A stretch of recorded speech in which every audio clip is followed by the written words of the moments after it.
Assalamualaikum warahmatullahi wabarakatuh. Halo semuanya, apa kabar?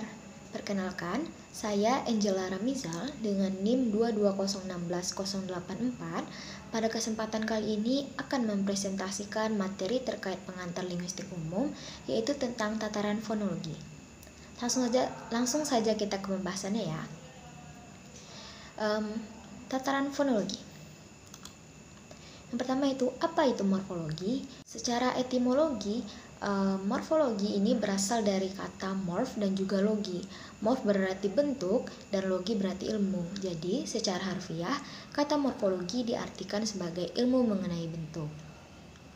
Nah, terkait dengan hal tersebut, terdapat beberapa ahli yang telah saya rangkum pendapatnya terkait dengan morfologi. Nah, diantaranya itu ada Ramlan dalam bukunya tahun 1987 halaman 21 mengatakan bahwa morfologi adalah bagian dari ilmu bahasa yang mengkaji seluk-beluk bentuk kata dan fungsi perubahan-perubahan bentuk kata tersebut baik secara gramatikal maupun semantik. Kemudian ada Krida Laksana dalam bukunya tahun 1994 halaman 149 mengatakan bahwa morfologi mengkaji kata, bagian-bagian kata, dan kejadian kata. Kemudian ada Verhaar dalam bukunya tahun 1999 halaman 97 mengatakan bahwa morfologi adalah subdisiplin ilmu bahasa yang mengidentifikasikan satuan dasar bahasa sebagai satuan gramatikal. Terus ada Mulyastuti dalam bukunya tahun 2009 halaman 214 mengatakan bahwa selain mengkaji seluk-beluk pembentukan kata, dalam morfologi juga dikaji tentang seluk-beluk morfem, bagaimana mengenali morfem dan bagaimana morfem berproses membentuk kata. Dan yang terakhir yaitu Cher dalam bukunya tahun 2010 halaman 3 mengatakan bahwa morfologi adalah ilmu yang mengkaji seluk-beluk morfem. Nah, dari pendapat ahli tersebut kita bisa menyimpulkan nih bahwa morfologi adalah suatu cabang ilmu bahasa yang mempelajari seluk-beluk morfem dan kata serta perubahannya. Nah, lanjut ke materi berikutnya yaitu objek kajian morfologi. Objek kajian morfologi ini ada dua, yaitu morfem dan juga kata. Morfem merupakan satuan terkecilnya dan kata merupakan satuan terbesar dalam tataran morfologi. Nah, langsung saja kita pada pembahasan objek kajian morfologi yang pertama yaitu adalah morfem. Pertama yaitu pengertian morfem. Terkait dengan pengertian morfem, saya juga telah merangkum beberapa pendapat ahli mengenai pengertian morfem, yaitu yang pertama ada Ramlan dalam bukunya tahun 1987 halaman 32 mengatakan bahwa morfem adalah satuan gramatikal yang terkecil, satuan gramatikal yang tidak mempunyai satuan lain sebagai unsurnya. Kemudian ada Kencono dalam bukunya tahun 1979 halaman 39 mengatakan bahwa morfem adalah satuan gramatikal yang terkecil yang mempunyai makna. Kemudian yang terakhir ada Cher dalam bukunya tahun 2010 halaman 13 mengatakan bahwa morfem adalah satuan gramatikal terkecil yang bermakna secara inheren. Nah, dari beberapa pendapat ahli tersebut kita bisa menyimpulkan bahwa morfem adalah satuan bahasa terkecil yang mempunyai makna leksikal atau gramatikal. Materi selanjutnya itu identifikasi morfem. Nah, bagaimana sih kita bisa mengetahui suatu bentuk itu tergolong morfem atau bukan? Nah, untuk mengetahuinya, bentuk-bentuk tersebut, kehadirannya dalam pertuturan harus dibandingkan dengan bentuk-bentuk lain. Jika bentuk-bentuk itu dapat hadir secara berulang-ulang dengan bentuk lain, bentuk tersebut tergolong sebuah morfem. Hal ini merupakan pendapat dari Cher dalam bukunya tahun 2012 halaman 147. Kemudian contohnya, yaitu saya akan memberikan dua contoh. Contoh yang pertama yaitu ada kata membuat, membongkar, dan membeli. Nah, pada ketiga kata tersebut terdapat bentuk mem, bukan? Nah, bentuk mem ini pada ketiga kata tersebut memiliki bentuk yang sama. Nah, kemudian juga memiliki makna yang sama. Maknanya yaitu melakukan tindakan yang tersebut pada bentuk dasarnya. Nah, karena bentuk mem pada deretan kata tersebut memiliki bentuk dan juga makna yang sama, maka dia merupakan sebuah morfem. Nah, contoh lainnya mungkin bisa juga dilihat daripada kata contoh lainnya mungkin kita bisa ketahui juga dari kata menjalankan, dijalankan, dan juga perjalanan. Nah, dari ketiga kata yang saya dari 3 kata yang saya sebut terdapat bentuk yang sama bukan, yaitu pada bentuk jalan. Nah, bentuk jalan ini memiliki bentuk dan juga makna yang sama, maka jalan tersebut juga merupakan sebuah morfem. Nah, yang contoh kedua yaitu ada kata ketujuh dan juga kata ke bawah. Nah, pada kedua kata tersebut terdapat bentuk ke.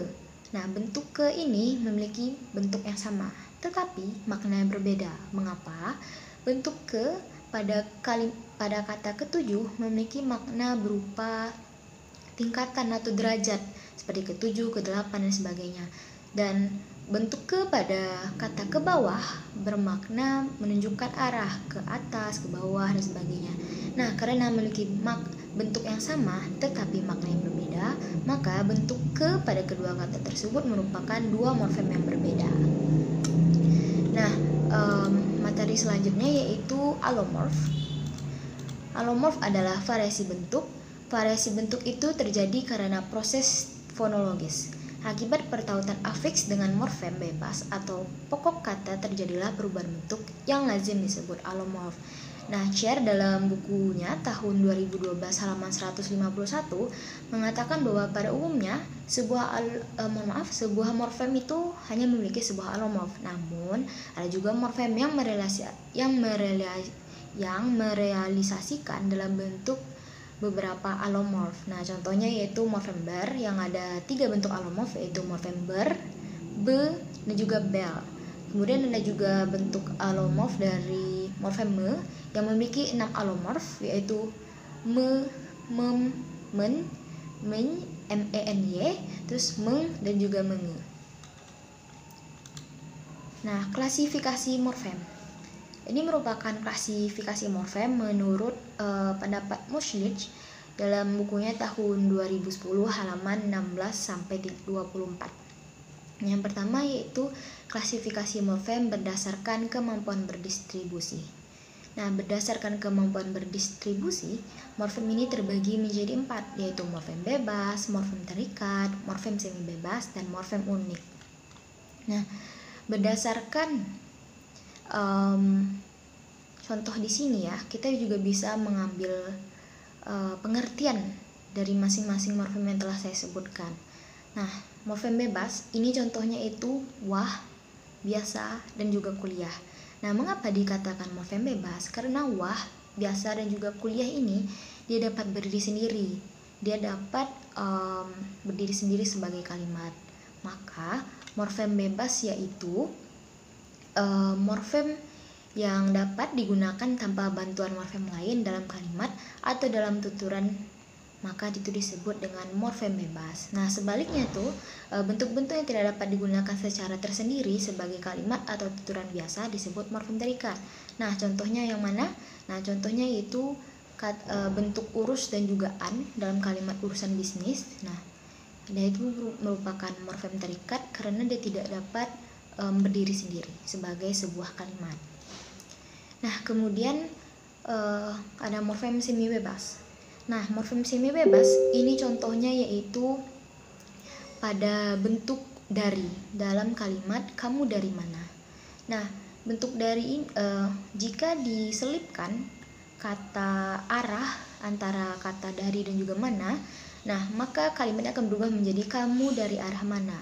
Nah, jadi walaupun dia dipisahkan, maka kata dari ini tidak akan berubah. Nah, ini merupakan contoh dari morfem semi bebas. Jadi kita bisa simpulkan bahwa morfem semi bebas adalah morfem yang dapat dipisah dari unsur yang mengikutinya. Nah, kemudian ada morfem unik. Nah, morfem unik ini contohnya yaitu pada bentuk balau. Nah, mengapa? Karena bentuk balau ini hanya bisa berdistribusi dengan bentuk kacau. Lain halnya dengan bentuk kacau yang dia itu bisa berdistribusi dengan bentuk lain seperti kekacauan, pengacau, sedang kacau, dan sebagainya. Kemudian berdasarkan produktivitas, morfem dibagi menjadi morfem produktif dan morfem tidak produktif. Morfem yang dapat membentuk kata baru maka disebut morfem produktif, sedangkan morfem non-produktif morfem yang tidak dapat membentuk kata baru. Nah, morfem produktif ini contohnya morfem ke dan an Misalnya dapat membentuk kata kelalaian, keterbatasan, kemanusiaan, keterangan, dan banyak lagi. Sedangkan morfem ke, l, dan m itu tidak bisa. Nah, kemudian klasifikasi morfem berdasarkan relasi antar unsur terbagi menjadi dua, yaitu morfem utuh dan morfem terbelah. Nah, morfem utuh merupakan morfem yang unsur pembentuknya merupakan satu kesatuan. Sebaliknya, morfem yang terbelah berarti unsur pembentuknya itu udah kepisah. Kita bisa dari contoh ini. Contoh morfem utuh yaitu morfem lelah dan manusia pada kata kelelahan dan kemanusiaan.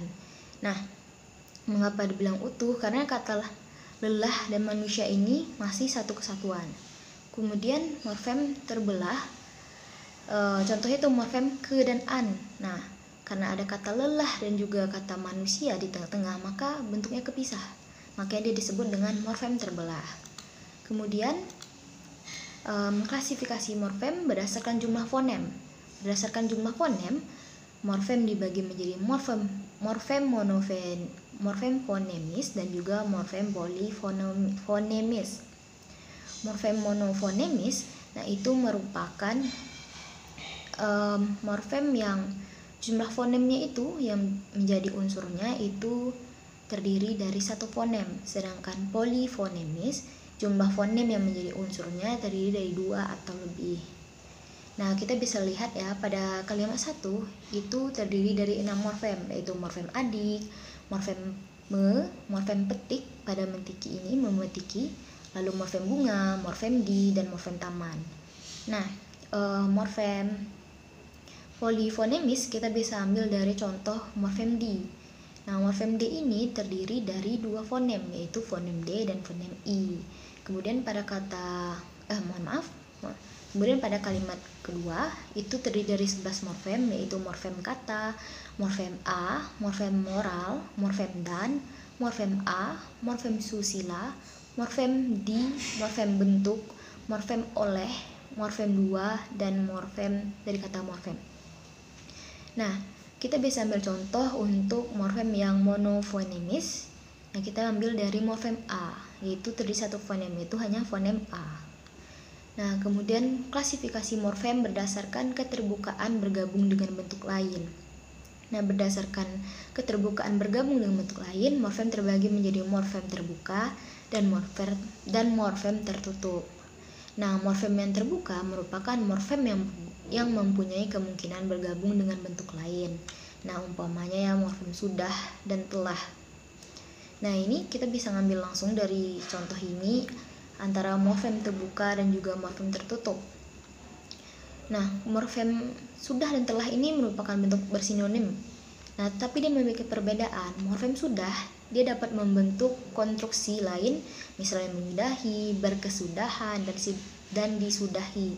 Sebaliknya, morfem telah tidak dapat digabung dengan morfem afiks seperti yang terdapat pada morfem sudah tersebut. Nah, kita juga bisa ambil kesimpulan di sana bahwa morfem tertutup merupakan morfem yang tidak punya kemungkinan ya bisa untuk bergabung dengan bentuk lain. Nah, yang terakhir itu klasifikasi morfem berdasarkan makna. Nah, berdasarkan makna, morfem dibagi menjadi morfem leksikal dan juga morfem gramatikal. Morfem leksikal adalah morfem yang maknanya dapat ditemukan dalam kamus umum, misalnya morfem rupa, tidur, pokoknya segala morfem yang bisa kita lihat dari kamus. Kemudian ada morfem gramatikal. Nah, morfem gramatikal ini dia merupakan semua morfem afiks yang ada dalam bahasa Indonesia seperti morfem ber, di, ter, pe, ke, dan sebagainya. Nah, kemudian ada juga klasifikasi fonem berdasarkan pendapat Sher dalam bukunya tahun 2012 halaman 151. Nah, ini juga terdapat kesamaan dengan pendapat ahli sebelumnya. Berdasarkan kebebasan terdiri dari morfem bebas dan morfem terikat. Berdasarkan keutuhan, morfem terbagi menjadi morfem utuh, morfem terbagi. Berdasarkan makna, morfem terbagi menjadi morfem bermakna leksikal dan morfem bermakna gramatikal. Yang terakhir, berdasarkan fonem pembentuknya, morfem terbagi menjadi morfem segmental dan morfem supasegmental. Nah, morfem segmental merupakan morfem yang terbentuk dari fonem segmental. Dalam bahasa Indonesia, fonem segmental meliputi vokal dan konsonan. Morfem contohnya itu morfem lihat yang dibentuk dari bunyi-bunyi bahasa ya. Nah, terdiri dari bunyi L, I, H, A, dan T. Kemudian ada fonem suprasegmental yang merupakan fonem yang terbentuk Kemudian ada morfem suprasegmental yang merupakan morfem yang terbentuk dari fonem suprasegmental seperti nada, tekanan, durasi, dan intonasi. Nah, dalam bahasa Indonesia morfem suprasegmental itu tidak ditemukan, tetapi di dalam bahasa Cina, Thailand, dan Burma morfem tersebut dapat ditemukan. Nah, langsung kita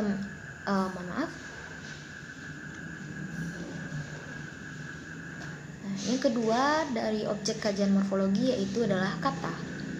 Pertama itu pengertian kata. Kata merupakan satuan yang terbentuk dari satu morfem atau lebih.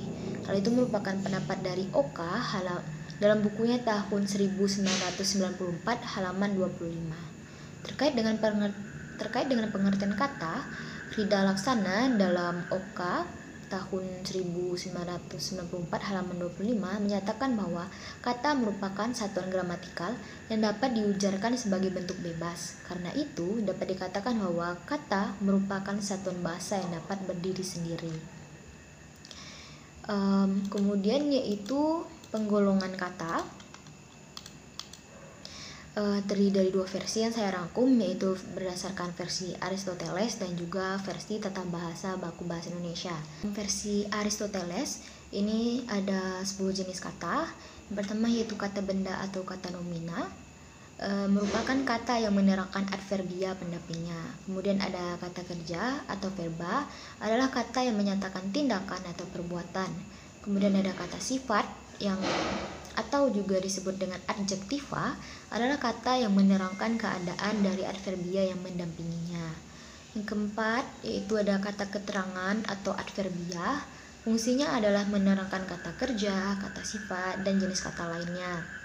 Yang kelima yaitu ada kata ganti atau pronomina. Tugasnya adalah menggantikan nomina yang ada. Lalu yang keenam ada kata bilangan atau numeralia. Adalah kata-kata yang menyatakan bilangan, jumlah, nomor, urutan, dan juga himpunan. Yang ketujuh yaitu ada kata depan atau preposisi, adalah kata-kata yang digunakan untuk merangkaikan nomina dengan verba di dalam suatu klausa. Kemudian yang kedelapan ada kata penghubung atau konjungsi, yaitu kata yang menghubungkan satuan-satuan sintaksis baik antara kata dan kata, antara frase dan frase, antara klausa dan klausa, atau antar kalimat dan kalimat. Yang kesembilan yaitu ada kata sandang atau artikulus, adalah kata yang berfungsi sebagai penentuan atau mendefinitkan suatu nomina, adjektiva, atau kelas lain. Dan yang terakhir ke-10 yaitu ada kata seru atau interjeksi, adalah kata-kata yang mengungkapkan perasaan. Hal itu merupakan pendapat dari Widjono tahun 2007 halaman 139. Nah, sedangkan versi Tata Bahasa Baku Bahasa Indonesia ini terdiri dari 4 jenis kata. Yang pertama yaitu ada verba dan nomina. Verba itu adalah kategori yang berfungsi menduduki predikat, bermakna dasar perbuatan, proses, dan keadaan yang bukan sifat. Dan yang terakhir, verba yang bermakna keadaan, tidak dapat diberi afiks ter. Nah, maksudnya gini, verba ini dia ciri-cirinya yaitu berfungsi menduduki predikat, yang kedua itu bermakna dasar, perbuatan, proses, dan keadaan yang bukan sifat, dan yang terakhir dia akan bermakna keadaan verba yang bermakna keadaan tidak dapat diberi afiks ter. Nah, sedangkan nomina adalah kata yang mengacu pada manusia, binatang, benda, atau konsep. Nah, kalau verba itu contohnya seperti menyapu, memasak, dan sebagainya. Sedangkan nomina contohnya itu misalnya rumah, sayur, dan sebagainya. Yang kedua yaitu ada pronomina dan juga numeralia. Pronomina adalah kata yang digunakan untuk mengacu nomina. Pronomina dibedakan atas pronomina persona, pronomina penunjuk, dan pronomina penanya. Nah, contoh pronomina itu aku, saya, dia, ia, beliau, kami, dan sebagainya. Kemudian ada numeralia. Numeralia adalah kata yang digunakan untuk menghitung mawujud atau konsep. Numeralia dibedakan atas beberapa macam seperti pokok, tingkat, pecahan. Nah, untuk contohnya yaitu satu, kedua, beberapa, dan sebagainya itu merupakan contoh dari numeralia. Yang ketiga yaitu adjektiva dan juga adverbia. Nah, adjektiva adalah kata yang digunakan untuk menyatakan sifat atau keadaan. Adjektiva memiliki ciri-ciri. Yang pertama yaitu dapat diberi keterangan pembanding dan penguat. Kedua itu dapat diingkar dengan kata tidak. Dan yang ketiga dapat diulang dengan pengimbuhan se dan juga nya, se plusnya maksudnya ya. Nah, contoh dari adjektiva yaitu seperti sempit, sedikit, tinggi, dan sebagainya. Kalau adverbia, adverbia adalah kata yang memberi keterangan pada verba dan adjektiva. Contohnya seperti telah, sering, akan, dan sebagainya. Kemudian ada kata tugas. Kata tugas adalah semua kata yang pada umumnya tidak dapat mengalami perubahan bentuk. Kata yang tergolong ke dalam kelas kata tugas yaitu preposisi, yang disebut juga dengan kata depan, lalu kata konjungsi atau kata penghubung, interjeksi, kata seru, partikel, dan juga artikula atau kata sandang.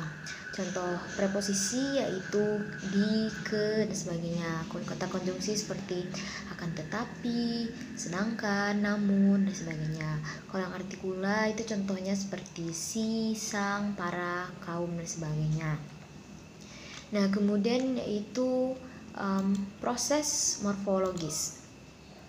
Proses morfologis adalah peristiwa penggabungan morfem dengan morfem menjadi kata, dan kata yang dihasilkan berbeda maknanya dibanding sebelumnya. Hal ini merupakan pendapat dari Muslich dalam bukunya tahun 2010, halaman 32. Nah, kemudian Scher juga mengemukakan pendapatnya terkait proses morfologis, yaitu di dalam bahasa Indonesia dikenal berbagai macam proses morfologis, diantaranya itu ada afiksasi, reduplikasi, komposisi, dan abserviasi. Nah, yang pertama yaitu afiksasi. Afiksasi adalah proses pembubuhan afiks pada sebuah dasar atau bentuk dasar. Nah, dalam proses morfologis terdapat 3 unsur, yaitu dalam proses morfologis tersebut terlibat 3 unsur, yaitu yang pertama yaitu dasar atau bentuk dasar, yang kedua yaitu makna gramatikal yang dihasilkan, dan yang ketiga yaitu afiks. Hal ini merupakan pendapat dari Scher dalam bukunya tahun 2012 halaman 177. Nah, afiksasi ini dibagi menjadi 5 bentuk. Yang pertama yaitu ada prefiks, yang merupakan afiks yang diumbuhkan di muka bentuk dasar. Jadi terletaknya itu di depan bentuk dasar. Contohnya ada prefiks me, ber, pe, per, dan ter.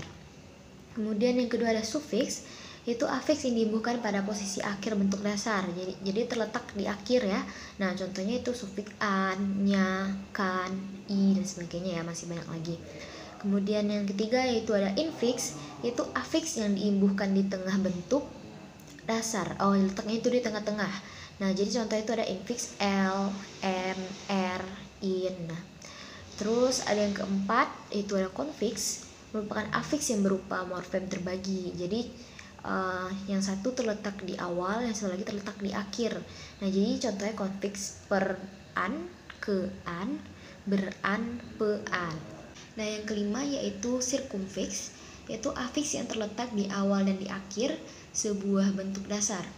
Nah, jadi contohnya itu afiks ber dan juga yaitu afiks ber dan an.